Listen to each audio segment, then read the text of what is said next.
ओम नमः शिवाय। शिव महापुराण रुद्र संहिता कुमारखंड अध्याय 11। कुमार ने प्रलंब विजय।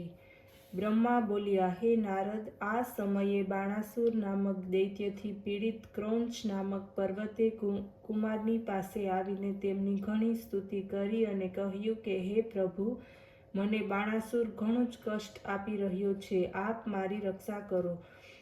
ત્યારે ક્રૌંચની સ્તુતિથી પ્રસન્ન થઈને સ્કંદે તેમને સાંત્વના આપી અને શિવજીનું ધ્યાન કરીને ત્યાં બેઠા બેઠા બાણાસુરને એક શક્તિ છોડી બાણાસુરને ભસ્મ કરીને તે શક્તિ કુમારની પાસે ફરી।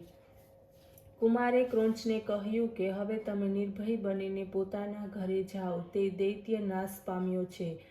રાજા ક્રૌંચ કુમારનું આ વચન સાંભળીને તેમની સ્તુતિ કરવા લાગ્યો। પોતાને ત્યાં પાછો ફર્યો। ત્યાં જઈ શંકરની પ્રસન્નતા માટે ત્રણ લિંગોની સ્થાપના કરી, પ્રતિક્ષેશ્વર, કપાલેશ્વર અને કુમારેશ્વર। આ ત્રણ લિંગ સિદ્ધિદાયક છે। પછી દેવતાઓના ગુરુ બૃહસ્પતિને આગળ કરીને બધા જ દેવતાઓ કૈલાસ જવાની ઈચ્છા કરવા લાગ્યા। ત્યાં પ્રલંબાસુર દૈત્ય ઉપદ્રવ કરતો હતો। તેનાથી પીડિત શેષજીનો પુત્ર કુમુદ કુમારની શરણે આવ્યો। ગિરિજા પુત્રની તેણે સ્તુતિ કરી। કુમારે પ્રસન્ન થઈને શક્તિ ચલાવી પ્રલંબનો સંહાર કર્યો। તે અસુર પોતાના અનુસરોની સાથે માર્યો ગયો। શેષ પુત્ર કુમુદ શિવપુત્રની સ્તુતિ કરી પોતાના પાતાળ લોકમાં આવ્યો। બધાને કુમારનું અદ્ભુત ચરિત્ર તે કહેવા લાગ્યો। જે માણસો કુમારના આ ચરિત્રને વાંચે છે, સાંભળે છે, તેને શિવલોકની પ્રાપ્તિ થાય છે। તે ત્યાં પરમ સુખ ભોગવીને અંતમાં દિવ્ય મોક્ષને પ્રાપ્ત કરે છે।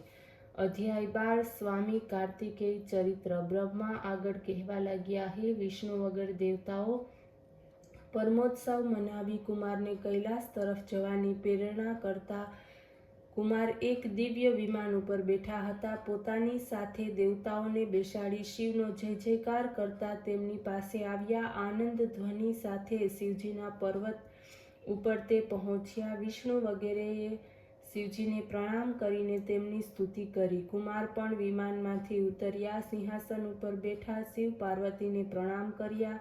શિવે આનંદમાં આવીને પુત્રના મુખનું ચુંબન કર્યું। તારકાસુર શત્રુ મહાપ્રભુ કુમાર ઉપર ઘણો જ સ્નેહ ઉભરાયો। પાર્વતીએ પણ કુમારને હાથ ફેરવતા તેનું માથું સૂંઘવા લાગ્યા, ચૂમવા લાગ્યા। શિવ મંદિરમાં મોટો ઉત્સવ થયો। નમસ્કાર અને જય જયકારનો અવાજ ચારે બાજુ વ્યાપી ગયો। વિષ્ણુ વગેરે દેવતાઓએ શિવજીની સ્તુતિ કરી। અધ્યાય 13। ગણેશ ચરિત્ર। સૂત પુરાણીજી કહેવા લાગ્યા કે તારકાસુરના શત્રુ સ્કંદનું આ ચરિત્ર સાંભળીને નારદજી પ્રસન્ન થયા। તેમણે બ્રહ્માને કહ્યું કે હે સ્વામી, કાર્તિકેયનું આ અમૃતમય ચરિત્ર તો મેં સાંભળ્યું છે, હવે કૃપા કરીને મંગલ ગણેશનું દિવ્ય ચરિત્ર મને સંભળાવો।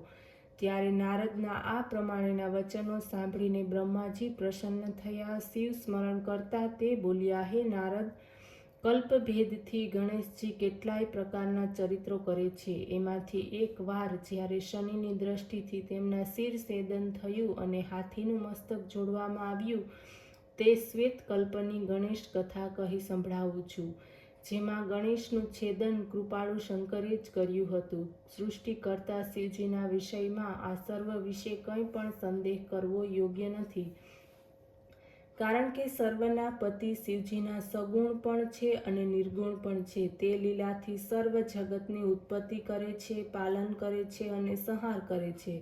હું મુનિ હવે આદરપૂર્વક આ ચરિત્રને સાંભળો। જ્યારે વિવાહ કરીને શિવ કૈલાસ ઉપર ગયા પછી કેટલોક સમય પસાર થઈ ગયો, ત્યારબાદ ગણપતિનો જન્મ થયો। એક સમયે એવું બન્યું કે પાર્વતીની બે સખીઓ પરસ્પર વિચારણા કરતી પાર્વતીને જઈને કહ્યું, શંકરના દ્વાર ઉપર આપણા જે અસંખ્ય ગણો અને દ્વારપાળો બિરાજમાન છે, તેના ઉપર આપણો અધિકાર છે, છતાં તેમ બન્યું છે કારણ કે આમ મન એમને મળતું નથી। તેથી હે ભગવતી, હે પુણ્યશીલા, એક અમારો પણ કોઈ ગણ હોવો જોઈએ। આપ તેની ઉત્પત્તિ કરો।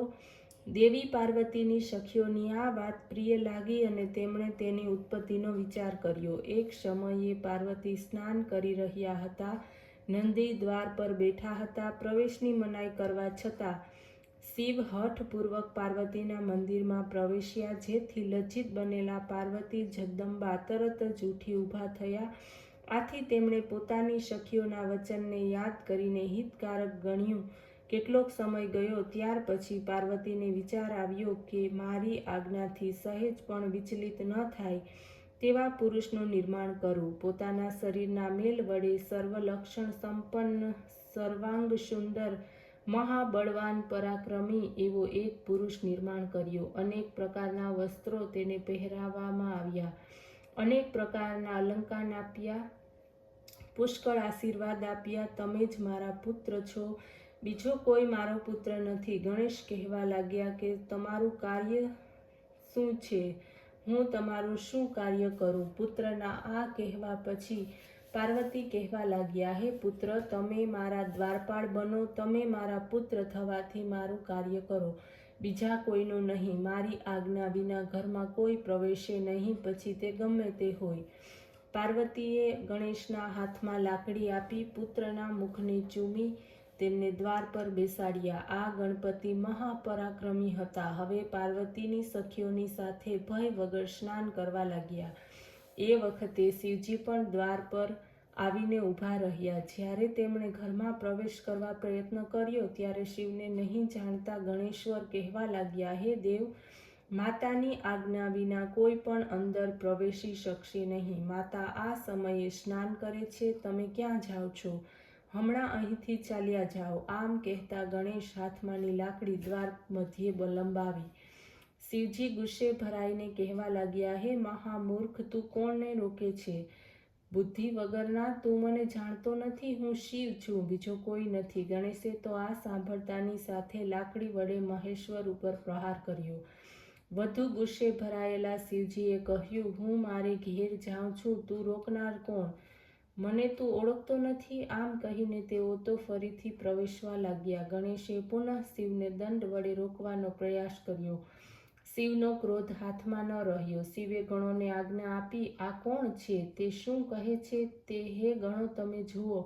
આ રીતે કહી શિવ ક્રોધ કરી ઘરની બહાર ઊભા રહ્યા. ઓમ નમઃ શિવાય.